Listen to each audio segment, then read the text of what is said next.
Hey guys, DMI classes में आप सभी का स्वागत है। मैं वासु और आज का टॉपिक है प्रेजेंट इम्परफेक्ट टेंस या प्रेजेंट कंटिन्यूअस टेंस। तो चलिए शुरू करते हैं। देखिए, प्रेजेंट कंटिन्यूअस टेंस की जो पहचान होती है उसकी पहचान यह है कि हिंदी के सेंटेंस के आखिर में रहेगा रहा हूँ, रहे हैं या रहे हो, रहा है, रही है, ये सब। जैसे मैं खा रहा हूँ, तुम जा रहे हो, वो क्या कर रहा है, ये सब क्या हुआ? प्रेजेंट कंटिन्यूअस टेंस है। ठीक है, तो इसको कैसे हम इसका ट्रांसलेट कैसे करेंगे, यही सारी चीज़ें हम आपको बताएंगे। देखिए, इसका स्ट्रक्चर क्या है, इसका रूल क्या है, इसको कैसे सॉल्व करेंगे, कैसे इसका ट्रांसलेट करेंगे। तो देखिए, सबसे पहले आपको लिखना है सब्जेक्ट लिखना है, उसके बाद इज लिखना है या आर लिखना है या एम लिखना है, मतलब तीनों में से कोई एक लिखना है, वो सब्जेक्ट के हिसाब से लिखना है। ठीक है, उसके बाद वी में ING लगा देना है। चलिए, तो ये स्ट्रक्चर हो गया। देखिए, अगर सेंटेंस हमारा ऐसा रहे कि मैं खा रहा हूँ, देखिए एग्जांपल के थ्रू मैं आपको समझा रहा हूँ, आपको अच्छे से समझ में आएगा। देखिए एग्जांपल है, मैं खा रहा हूँ, तो सब्जेक्ट क्या है? आई। तो आई के साथ क्या लगेगा? एम लगेगा।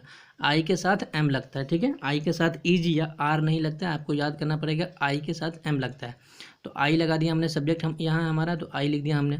आई के बाद हमने एम लिख दिया। उसके बाद खाने की इंग्लिश लिखेंगे, तो ईट, खाने की इंग्लिश क्या होती है? ईट। ईट में हमने ING लगा दिया। देखिए, हमारा स्ट्रक्चर भी यही है कि सब्जेक्ट है, सब्जेक्ट के बाद इज या आर या एम में से कोई एक चीज़ लिखेंगे, उसके बाद वर्ब में ING लगा देंगे। तो मैं खा रहा हूँ, इसकी इंग्लिश क्या हो गई? I am eating. हम लोग खा रहे हैं, तो हम लोग के साथ देखिए क्या लगेगा? वी। देखिए, ये हमारा सब्जेक्ट क्या है? वी। वी क्या होता है? प्लूरल होता है, बहुवचन होता है। तो बहुवचन के साथ हम लोग हमेशा आर लिखेंगे। ये नियम होता है कि बहुवचन रहेगा तो हमेशा उसके साथ आर आएगा। ठीक है, तो सब्जेक्ट हमारा यहाँ पे वी है, तो ये बहुवचन है। प्लूरल है तो प्लूरल के साथ आर आएगा। उसके बाद वर्ब में ING लगा देंगे। तो यहाँ पे सब्जेक्ट लिख दिया हमने, उसके बाद वर्ब लिख दिया, उसके सब्जेक्ट लिखा, सब्जेक्ट के बाद हमने आर लिख दिया, आर के बाद वर्ब में ING लगा दिया। तो हम लोग खा रहे हैं, इसकी इंग्लिश क्या हो गया? We are eating. अब देखिए, तुम या तुम लोग स्कूल जा रहे हो, तो तुम की इंग्लिश हमने क्या लिख दिया? You are going to school. देखिए, सब्जेक्ट हमारा क्या है? यू। देखिए आई, देखिए आई और यू रहे, तो देखिए आई के साथ हमेशा एम लगाना है और यू के साथ आर लगाना है। सब्जेक्ट हमारा आई और यू रहे तो आपको याद कर लेना है, यू के साथ आर लगाना है, यू के बाद आर लिखना है और आई के बाद एम लिखना है। ठीक है, तो यहाँ पे सब्जेक्ट क्या है? यू है।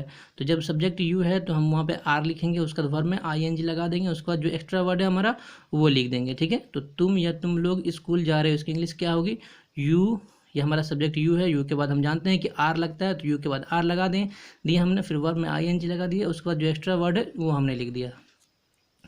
वह हंस रही है, वह की इंग्लिश क्या होती है? सी। तो सी हम जानते हैं कि एक वचन है, सिंगुलर है, तो सिंगुलर के साथ इज लगता है, बहुवचन के साथ आर लगता है, सिंगुलर सब्जेक्ट के साथ इज लगता है। तो सब्जेक्ट हमारा क्या है? सी। ठीक है, तो सी सब्जेक्ट हमारा हो गया, तो उसके साथ इज लगा दिया, उसके बाद वर्ब में ING लगा दिया। वर्ब क्या हमारा? Laugh, LAUGH, laugh. लाफ मैंने हंसना, उसमें हमने ING लगा दिया, तो लाफिंग हो गया। ठीक है, तो हमारा वह हंस रही है, इसकी इंग्लिश क्या हो गया? सी इज लाफिंग।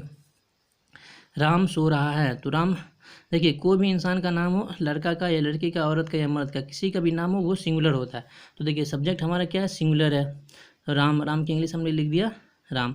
अब देखिए, ये जो है सब्जेक्ट हमारा क्या? सिंगुलर है। तो जब सब्जेक्ट सिंगुलर होता है तो उसके बाद इज लगाते हैं। ये नियम होता है कि अगर सब्जेक्ट हमारा सिंगुलर हो तो उसके बाद इज लगाएंगे, अगर सब्जेक्ट हमारा प्लूरल हो तो उसके बाद आर लगाएंगे। तो हमने सब्जेक्ट हमारा क्या है? राम। राम के बाद हमने क्या लगा दिया? इज। इज के बाद वर्ब में ING लगा दिया हमने। ठीक है, तो ये हमारा सब्जेक्ट है, उसके बाद इज है, उसके बाद वर्ब में ING है। ठीक है, तो राम सो रहा है, इसकी इंग्लिश क्या हो गया? Ram is sleeping.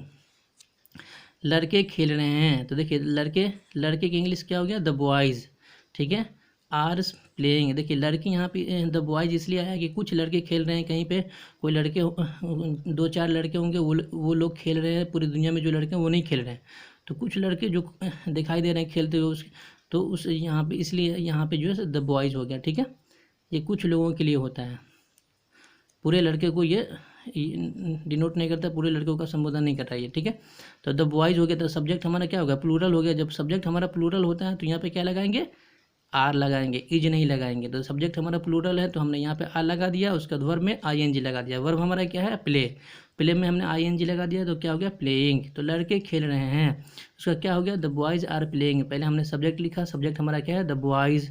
उसके बाद जब बॉयज़ देखें कि सब्जेक्ट हमारा प्लूरल है तो वहाँ पे हमने आर लगा दिया, उसके बाद आर लगाने के बाद वर्ब में ING लगा दिया। गायें चर रही है। देखिए गायें चर रही है, तो गायें की इंग्लिश क्या हो गया, द काउज। ठीक है, द काउज। द सब्जेक्ट हमारा क्या हो गया, बहुवचन हो गया, प्लूरल हो गया। द प्लूरल हो गया तो यहाँ पे हमने क्या लगा दिया, आर लगा दिया। उसके बाद वर्ब में आईएनजी लगा दिया। तो ग्रेज माने क्या होता है, चरना। ग्रेज में आईएनजी लगा दिया तो क्या हो गया, ग्रेजिंग हो गया। ठीक है, तो गायें चर रही है, इसकी इंग्लिश क्या हो गया, द काउज आर ग्रेजिंग। देखिए सब्जेक्ट हमारा क्या है, द काउज। ठीक है, तो ये बहुवचन है, इसको पहले चेक करना कि सब्जेक्ट हमारा सिंगुलर है या प्लूरल है। तो यहाँ पे हमने देखा कि हमारा सब्जेक्ट प्लूरल है, बहुवचन है। ठीक है, सब्जेक्ट हमारा बहुवचन है, बहुवचन के बाद हम यहाँ पे आर लगाते हैं, इज नहीं लगाएंगे, और उसका वर्ब में आईएनजी लगा देंगे। तो गाय चर रही है, इसकी इंग्लिश क्या हो गई, द काउज आर ग्रेजिंग। देखिए आपको याद करना है, आई रहे तो एम लगाना है, यू रहे तो आर लगाना है। अगर एक वचन रहे तो आपको इज लगाना है, बहुवचन रहे तो आर लगाना है। ठीक है, अब हम देखते हैं कि प्रेजेंट कंटिन्यूअस का नेगेटिव सेंटेंस कैसे बनाते हैं। ठीक है, प्रेजेंट कंटिन्यूअस का नेगेटिव सेंटेंस को कैसे ट्रांसलेट करेंगे। देखिए तो उसका रूल है, पहले आप रूल देख लीजिए। पहले सब्जेक्ट लिखेंगे, उसके बाद इज या आर या एम लगाएंगे, उसके बाद नॉट लगाएंगे, उसके बाद वर्ब में आईएनजी लगा देंगे। ठीक है, तो एग्जाम ये हमारा स्ट्रक्चर है, इसको याद कर लीजिए आप। ये याद रहेगा तो आसानी से आप ट्रांसलेट कर सकते हैं। ठीक है, तो पहले ये देख लीजिए। देखिए अब एग्जाम्पल से हम आपको बता रहे हैं कि कैसे आसानी सब समझ जाएंगे। ठीक है, बिल्कुल आसान है, आप सिर्फ ध्यान से इसको देखिएगा, आपको सब समझ में आ जाएगा। वीडियो को अच्छे से देखना है आपको। देखिए मैं झूठ नहीं बोल रहा हूँ, तो सब्जेक्ट हमारा क्या, मैं की इंग्लिश क्या होगी, आई। हमने आपको बताया अभी जस्ट कि आई के साथ एम लगता है। ठीक है, इज नहीं लगेगा, आर नहीं लगेगा, हमेशा आई के बाद आप आंख बंद करके एम लिख देना यहाँ पे। ठीक है, आई एम। उसके बाद देखिए नियम क्या है कि पहले सब्जेक्ट लिखेंगे, इज या आर या एम में से कोई एक लिख देंगे, तो हमने एम लिख दिया। उसके बाद क्या है, नॉट लिखना है, तो उसके बाद हमने नॉट लिख दिया। उसके बाद वर्ब में आईएनजी लगाना है, तो हमने वर्ब में आईएनजी लगा दिया। उसके बाद जो एक्स्ट्रा वर्ड है वो हमने लगा दिया। तो मैं झूठ नहीं बोल रहा हूँ, इसकी इंग्लिश क्या होगा, आई एम।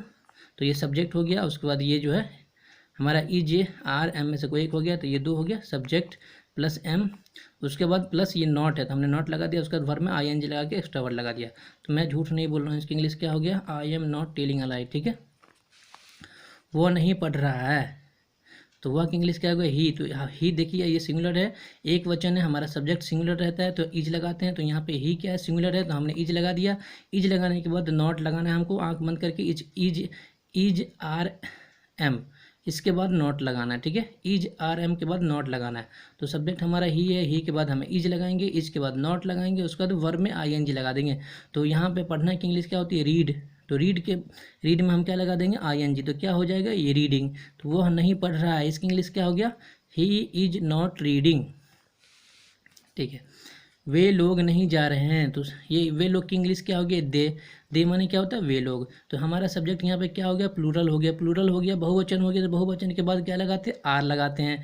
तो हमने सब्जेक्ट लिख दिया, उसके बाद आर लिख दिया। अब हम जानते हैं कि आर के बाद नॉट लगेगा, तो हमने नॉट लगा दिया। उसके बाद वर्ब में आईएनजी लगा दिया। जाना की इंग्लिश क्या होता है, गो में हमने आईएनजी लगा दिया, तो क्या हो गया, गोइंग। वे लोग नहीं जा रहे हैं, तो इसकी इंग्लिश क्या हो गया, दे आर नॉट गोइंग। गायें नहीं चर रही है, तो गाय की इंग्लिश क्या हो गया, द काउज। ठीक है, द काउज। तो ये हमारा सब्जेक्ट क्या हो गया, प्लूरल हो गया, बहुवचन हो गया। जब प्लूरल हो गया तो बहुवचन के बाद हम क्या लगाते हैं, आर लगाते हैं। तो आर के बाद क्या लगाते हैं, नॉट लगाते हैं। उसके बाद वर्ब में आईएनजी लगा देते हैं। तो चरना का इंग्लिश क्या होता है, ग्रेज। और ग्रेज में हमने आईएनजी लगा दिया, तो क्या हो गया, ग्रेजिंग। गायें नहीं चर रही है, इसकी इंग्लिश क्या हो गया, the cows are not grazing. हमारा सब्जेक्ट हमने पहले सब्जेक्ट लिखा, द काउज हमने सब्जेक्ट लिखा, उसके बाद आर लिखा, उसके बाद नॉट लिखा, उसके बाद वर्ब में आईएनजी लगा दिया हमने। ठीक है,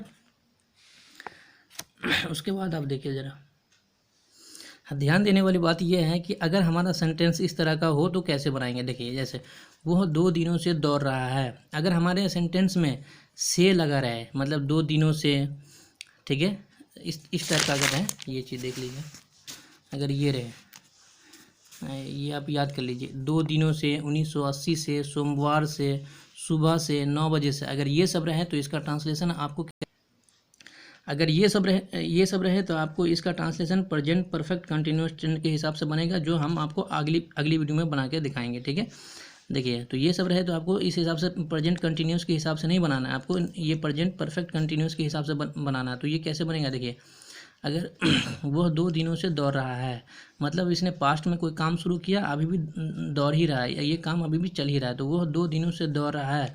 तो ये इसका ये नहीं होगा, ही इज रनिंग नहीं होगा, यहाँ पे हो जाएगा he has been running for 2 days। ठीक है, मैं सुबह से पढ़ रहा हूँ, मतलब इस टाइप के सेंटेंस में ना से जरूर रहेगा, ये वाला देखिए से ये सब से जरूर रहेगा। जैसे से आ जाएगा तो समझ जाना कि ये प्रेजेंट कंटिन्यूस नहीं, ये प्रेजेंट परफेक्ट कंटिन्यूस है। ठीक है, तो आपको उसके हिसाब से बनाना है। जैसे देखो, मैं सुबह से पढ़ रहा हूँ, तो इसका क्या हो जाएगा, I have been reading since morning. ठीक है, तो यही सारा रूल था। आपको अच्छे से वीडियो देखना है, आपको सब, मुझे उम्मीद है कि आपको सारी चीज़ें समझ में आ जाएगी।